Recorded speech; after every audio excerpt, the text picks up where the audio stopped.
C'est la rentrée d'Ambaro sur Alliance 92. Ambaro, comme vous le savez très bien, c'est l'émission de l'autre. Et notre autre aujourd'hui, c'est un artiste plasticien, Joël Andiameyarsou. Bonjour. Bonjour Prisca, bonjour à tous. Oui, quand on parle d'art, on rêve. C'est une évasion, une incompréhension aussi. Alors, pour Joël Andiameyarsou, c'est comment définir cet art? Alors, c'est toujours une grande question de définir l'art. Même si je suis artiste, je pense que, en tous les cas, je n'aurai pas la prétention de vous donner la solution ni la définition réelle aujourd'hui. C'est amusant quand vous parlez du rêve et en même temps de l'incompréhension. Je pense que l'art, c'est un peu tout ça. Mais ce sont dans les interstices, justement, de ces définitions, de ces mots que les choses existent. L'art se situe entre la vie et la mort. C'est ce temps, justement, qui est à la fois très certain et à la fois très incertain. L'art se situe entre la joie et la peine. C'est quelque chose qui est justement peut-être indéfinissable entre ces deux sentiments. L'art, c'est entre ici et ailleurs, dans une géographie qui est à la fois très palpable, donc vraiment entre un point A et un point B, mais en même temps, il n'a pas une définition claire en disant « je suis exactement là ». L'art, c'est aussi aujourd'hui, hier, ou aujourd'hui et demain, et c'est justement cet interstice de temporalité, encore une fois assez indéfinissable, mais très clair, qui correspond à nos humeurs et justement à nos émotions. Et peut-être pour résumer tout ce que je dis comme ça, pour moi en tous les cas l'art, c'est ce rapport à l'émotion. Ça commence par un E et ça finit par un N. Le mot est comme ça. D'accord. Et justement, vous utilisez beaucoup les lettres, les mots dans votre art. Les mots, le langage sont pour moi des points de départ. Ça veut dire, pour moi, les mots sont comme des dessins. Voilà, j'esquisse des mots. Pas du tout à la manière d'un écrivain, et je suis extrêmement clair dessus, je ne suis pas un écrivain. Je n'écris pas des romans, je n'écris pas des nouvelles, mais je manipule des mots. Je manipule les mots et le langage dans leur sens propre et profond. Ça veut dire que le bonjour, pour moi, est vraiment le bon jour. Voilà, c'est comme ça que je vois les choses. Prendre les mots aux mots.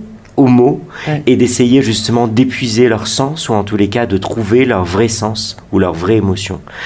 Et donc je place les mots effectivement un peu partout, à la fois peut-être pour me rassurer, en tous les cas par rapport à leur sens, par rapport aussi à ce que je veux transmettre comme message, mais les mots sont là aussi pour confirmer ce que je veux transmettre. Et parfois, dans cette incertitude de l'art, y placer des mots fait que parfois on se fait peut-être comprendre, ou peut-être aussi on partage peut-être beaucoup plus de choses. Le bonjour devient totalement autre chose quand il est écrit, mis à part tout simplement le bonjour lancé justement dans l'oralité. Voilà. Les mots pour moi sont écrits aussi. Voilà. C'est très important, ils sont écrits, ils sont graphiques, ils sont placés dans un espace, sur une feuille ou en tous les cas ou sur un mur. Et la matière alors dans tout cela, parce que vous utilisez aussi beaucoup de matière. Est-ce que ça a la même importance que les mots? La matière n'est pas juste matière. La matière, pour moi, encore est une définition. La matière, c'est tout. Mais je préfère peut-être, je vais transformer votre question et cette question de la matière en matérialité. La matérialité m'intéresse, pour moi. La matérialité m'intéresse dans le sens où, en tous les cas, je pense, et les gens, et nous pensons tous qu'un artiste, c'est quelqu'un qui est dans le vague. Et pour moi, ma mission, c'est à la fois d'utiliser le vague, de partir du vague, de partir de l'émotion, de partir encore une fois de l'incertitude, de partir de l'impalpable, pour en fabriquer une matérialité. Quand je définis mon travail, je parle toujours d'un exercice pour rendre matériel, rendre palpable les émotions. Et donc, la matérialité invoque tout de suite une matière. Invoque par exemple la matière textile, invoque la matière du béton, invoque la matière du métal, invoque la matière sonore, la matière culinaire aussi, on peut parler d'un certain nombre de choses. Mais la matière est le médium, la matière effectivement pour moi l'outil pour pouvoir exprimer ou rendre physique cette émotion, ou en tous les cas cette recherche, cet exercice perpétuel et permanent que j'essaie de mettre en place. Mais il y a aussi, chez Joël, c'est ce que j'ai ressenti, la pureté. Pureté des mots, pureté de la matière, et pureté de la vue. La pureté, c'est peut-être aussi un exercice pour moi En tous les cas, un exercice. Ce que je tente, en tous les cas, ou ce que je recherche, c'est la justesse. C'est toujours un exercice très particulier. Et quand on essaie d'être juste, on essaie d'être pur. On essaie justement peut-être de donner, d'être franc. Voilà, pureté, franchise, pureté, franchise et radicalité. On peut presque dire des choses de cet ordre-là. Peut-être aussi sans frontières, non? La géographie, c'est très clair, effectivement, que pour moi, la géographie, la géographie est imaginaire. On va peut-être pas partir dans tous les sens, mais la pureté, c'est quelque chose qui pour moi, oui, c'est quelque chose d'important. La pureté dans la clarté, la pureté justement dans la justesse, ça veut dire que je ne parle pas avec fioriture. Voilà, je dis les choses comme elles le sont. Et après, effectivement, dans les formes matérielles de mon travail, je dis pas que je n'aime pas les ornements, je n'aime pas les fioritures, mais c'est sûr que je délivre des espaces, des œuvres, des installations, des peintures qui sont pures.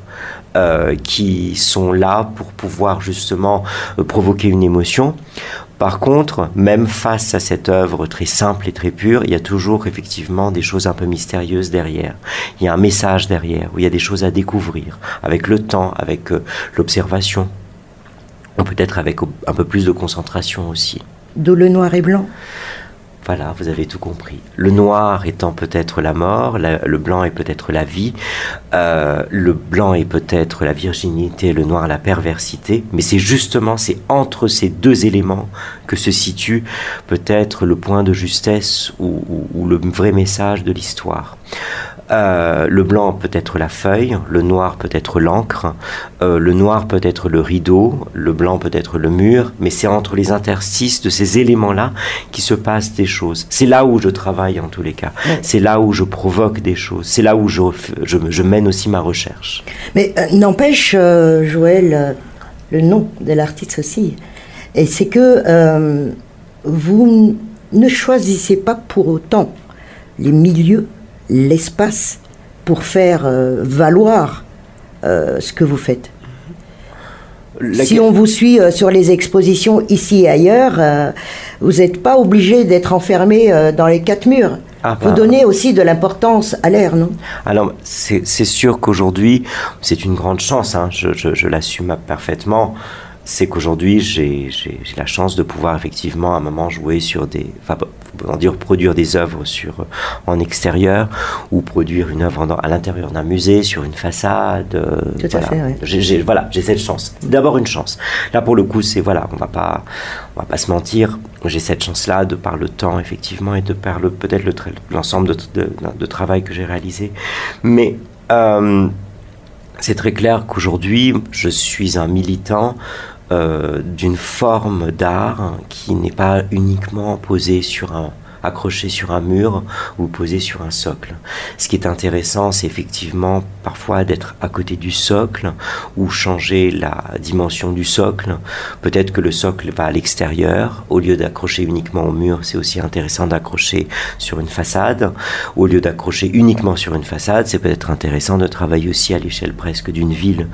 Donc oui, pour moi, ce que je disais tout à l'heure, c'est que la géographie en tant que telle, donc en termes de pays, même si aujourd'hui politiquement c'est compliqué effectivement de faire un tour du monde parce qu'il y a des pays qu'on ne peut plus traverser, je rêve toujours d'un monde sans frontières, d'une géographie sans frontières, mais de manière aussi très simple, c'est que la géographie pour moi ce n'est pas que la table, ce n'est pas que la chaise, ce n'est pas que la pièce, ce n'est pas que le bâtiment, ce n'est pas que la ville, c'est effectivement le rêve, c'est de pouvoir aller un peu partout, et c'est là où effectivement vous parlez très vite de l'air, de l'impalpable, c'est que parfois aussi on peut concevoir des œuvres qui sont de l'ordre du son par exemple, ou de l'ordre effectivement de l'éphémère comme une nourriture, ou de l'ordre aussi d'un cri tout simplement. Je veux dire, là après, je suis pas là pour fabriquer une œuvre, mais tout est possible. Et c'est peut-être la force de l'art se situe là, c'est que tout est possible à partir du moment où on y croit. D'accord. Alors, est-ce plus de la création ou des impulsions, des sentiments? L'impulsion est la première chose, et sans impulsion, il n'y a rien. Donc, c'est de l'impulsion. Donc à tout moment, Joël peut créer. Ah ben c'est sûr. Là par exemple comme ça, vous voyez les choses. Une interview, c'est pour moi c'est une interview, c'est une discussion. Une discussion reste dans une discussion et des impulsions. Donc pour moi ça reste déjà une forme créative. Je dis pas que c'est une œuvre. La différence elle est là. C'est que c'est pas une œuvre tout de suite. Je vais pas en faire une œuvre, mais c'est un moment de création. Peut-être, voilà, la création, c'est quelque chose de très vague parce que voilà, tout le monde peut créer, c'est toujours la grande question. Une œuvre, c'est autre chose. Mais en tous les cas, pour ma part, effectivement, j'ai un atelier, j'ai des ateliers, j'ai des studios, il n'y a pas de problème. Mais quand on me demande quand est-ce que je crée, quand est-ce que je suis inspiré, quand est-ce que j'ai des impulsions, c'est effectivement un peu partout. Votre regard peut m'inspirer, le motif de votre veste peut m'inspirer, les lunettes, effectivement, de la personne qui est en face de moi peut m'inspirer, la couleur des murs, des plafonds peut m'inspirer. C'est que je suis un militant d'une certaine forme de diversité des formes. Je dis bien d'une certaine forme de diversité, pour me protéger un peu aussi, parce que je ne peux pas tout faire non plus. Voilà, je ne suis pas un coiffeur, par exemple, même si la coiffure est une forme d'art. Mais je crois qu'on peut fabriquer justement des formes, on peut fabriquer une certaine forme d'art avec tout, mais pour questionner une société. Et là aussi, ça fait partie des grandes missions, questionner une société. L'art est là pour questionner. Donc, dans les impulsions, comme on parle d'impulsion justement, une impulsion, c'est fait pour moi, c'est pour me questionner personnellement, pour questionner l'autre. Vous avez très bien commencé l'interview avec l'idée de l'autre. Et cette question de l'autre est une vraie question. Et à partir du moment où on questionne l'autre, il y a une forme d'impulsion qu'il faut provoquer en permanence. Il ne faut pas qu'on aille trop loin. Non, mais parce que c'est ça votre création justement, entre guillemets, parce que c'est plutôt cette impulsion comme on le rectifie ici. Mais face à l'autre, la perception de l'autre, est-ce que vous êtes satisfait de la perception de l'autre ou vous n'en faites pas pour autant un point de faiblesse ou de critique? Vous savez, l'autre pour moi est une vraie question. Une vraie question dans le sens où l'autre reste toujours pour moi un vrai mystère. Et j'aime beaucoup le garder comme ça. L'autre m'inspire et l'autre c'est aussi peut-être ma plus grande défaite. C'est un je t'aime moi non plus pour moi l'autre. Mais la société est faite comme ça. Le trop plein d'amour est trop dangereux. Le trop plein de haine est une tragédie. Et moi, je conçois toujours les choses un peu comme ça. Je n'aime pas satisfaire l'autre. Parce que satisfaire l'autre, ça veut dire que je n'ai plus de questions à me poser. Donc, pour moi, l'autre est finalement un vrai moteur. Il faut qu'il me suive, c'est important que le public soit là. D'ailleurs, c'est important pour toutes les formes, qu'on soit médecin, qu'on soit imprimeur, qu'on soit à la radio, qu'on soit artiste. C'est important d'avoir l'autre, parce qu'il faut toujours un auditeur, il faut toujours un client, il faut toujours un répondant. Donc c'est important qu'il est là, qu'il soit là. Mais en tous les cas, pour moi, il ne faut pas qu'il m'aime trop, parce que s'il m'aime trop, je serai trop satisfait. S'il me déteste, ça a aussi un problème, parce que je serai un peu triste. Donc c'est la balance pour moi, c'est un peu l'entre-deux, c'est ce que j'aime bien trouver avec l'autre. Je vais vous dire une histoire, je suis né ici dans cette ville, Antananarive. C'est une ville que j'aime énormément, mais j'aime cette ville parce que j'aime le monde. J'aime cette ville parce que j'aime une autre ville aussi. Et c'est un peu comme ça. C'est pas de l'infidélité, c'est pas un double amour, c'est pas un polyamour, mais ma vision de l'autre est toujours n'est pas linéaire. Et l'utilisation de la langue, à travers les mots que vous utilisez ici ou ailleurs, est-ce qu'on les comprend? Il faut parfois, j'aime bien j'aime bien que l'autre comprenne les mots, et parfois je trouve ça très jubilatoire justement quand l'autre ne comprend pas. Je vous donne un exemple. Par exemple, j'ai fait une œuvre sur la façade de la Kunsthalle de Prague, une œuvre en texte faite avec des néons, donc une œuvre lumineuse, et j'ai décidé d'écrire en malgache. À Prague, j'écris en malgache, et à Tananarive, j'ai une œuvre par exemple où je décide d'écrire en anglais. Voilà. C'est un jeu. Il n'y a pas de frontière aussi. Non, il n'y a pas de frontière, c'est un jeu. Les mots sont là pour affirmer, mais les mots sont là aussi pour intriguer. Et j'aime l'intrigue. L'intrigue est une chose très importante. Et peut-être pour revenir à un contexte beaucoup plus malgache, Parfois, je trouve qu'on oublie l'idée de l'intrigue. L'intrigue est une très belle chose. L'intrigue, c'est ce qui fabrique l'histoire. L'intrigue, c'est ce qui fabrique l'émotion. L'intrigue, c'est, voilà, comme dans les pièces radiophoniques, c'est, voilà, l'adultère est derrière la porte. Donc, on essaie de comprendre pourquoi, justement, il se passe des choses derrière. C'est qui? Comment? Oui, vous n'avez pas oublié voilà, la malgachéitude qui est en vous, quoi. Ah, je suis malgache, je n'ai aucun problème. Je dis toujours que mon nom d'abord est malgache, donc ça, il n'y a aucun doute. Ça, on peut pas... Voilà, il n'y a pas de doute dessus. Mais mon sang et mon cœur est profondément malgache. C'est très clair dessus. Et je suis très clair, je suis même presque un peu trop patriotique dessus. Alors voilà, justement, il y a quelque chose qui va se créer d'ici quelques jours. Et vous serez là. Ben, je suis à l'initiative de cette histoire, on va dire ça comme ça. Je suis le responsable. Bon, je ne suis pas tout seul parce que justement, c'est un projet que j'ai monté et qu'on remonte justement avec mon complice Asenia Varoussen.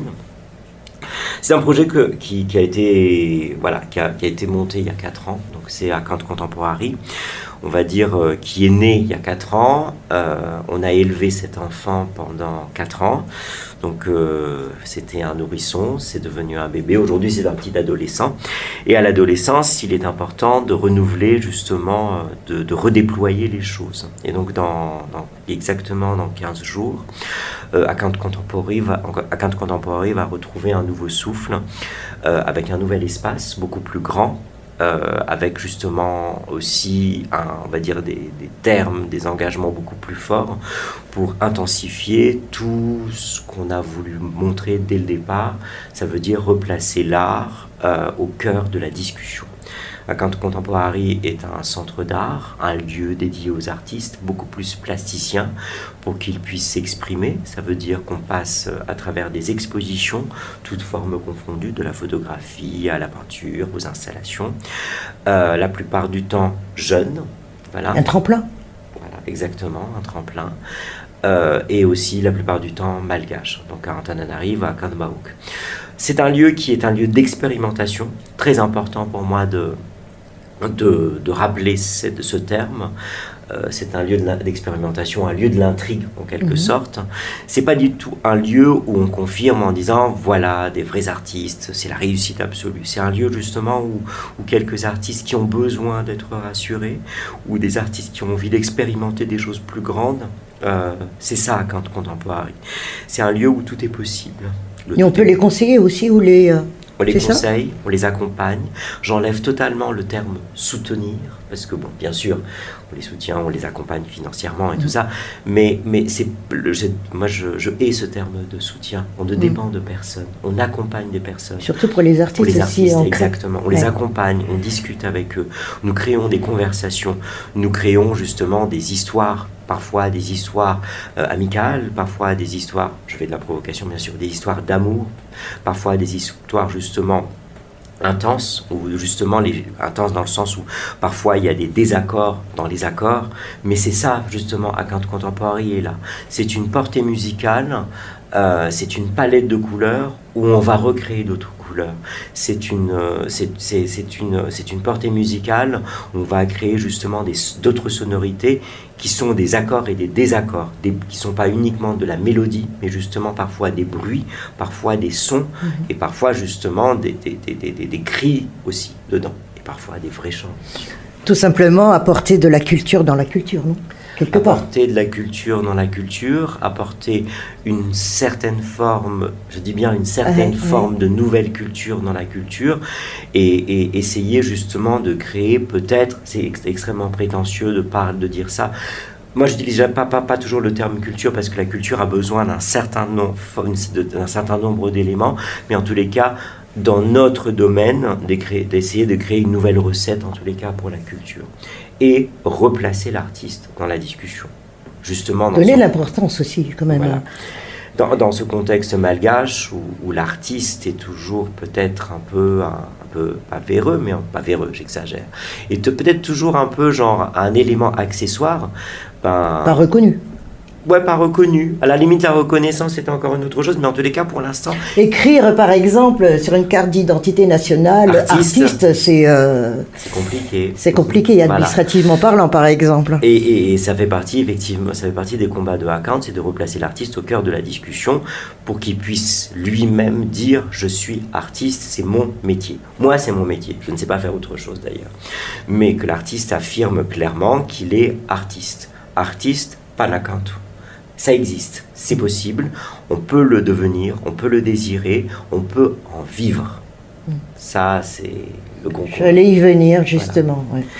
Ouais. Et à Account, nous, voilà. Pour nous, c'est le credo de Account, c'est vraiment le message fort que Account aujourd'hui, on essaie en tous les cas de le mettre en place. Tout ça dans l'excellence, pas dans la médiocrité, dans la droiture aussi, dans la propreté. J'insiste, je dis même des choses de cet ordre-là, parce que parfois, on pense que l'artiste n'a pas forcément besoin de choses propres, n'a pas forcément besoin de choses pures. L'artiste, en malgache, on dit bien, c'est un peu comme ci, comme ça. On verra, à Totoyofonio. Les ça. Approximatifs. Voilà. Ouais. Et Account, et justement, dans le combat de Account, c'est de replacer l'artiste au cœur, dans la droiture, dans la précision et dans la conviction. La matière est un art, l'art est la matière. Qu'est-ce qu'on peut rajouter ? Qu'effectivement, c'est possible de fabriquer des choses à travers d'une matière, même inconsistante ou peut-être même un peu, inconsistante, j'aime bien le terme. Même à partir d'une matière inconsistante, on peut fabriquer justement des choses extrêmement fortes. À partir des choses extrêmement fortes, on peut justement re-questionner une société. Je prends effectivement la matière un peu comme métaphore, mais en tous les cas, là, ma mission en tant qu'artiste, c'est de bien dire, un artiste peut-être un peu approximatif peut aujourd'hui vraiment re-questionner la posture d'une société, pas forcément en donnant les solutions, mais en tous les cas, en recréant peut-être d'autres chemins ou d'autres formules, d'autres routes pour peut-être questionner l'idée de ce que ça pourrait être une réussite. Oui. Je n'aime pas tellement dire notre dernière question, parce que les questions... Ça vient comme les mots, comme l'air, mais ce que je voudrais dire ici, c'est que quel est le facteur bloquant de la création pour un pays, si on parle d'art ?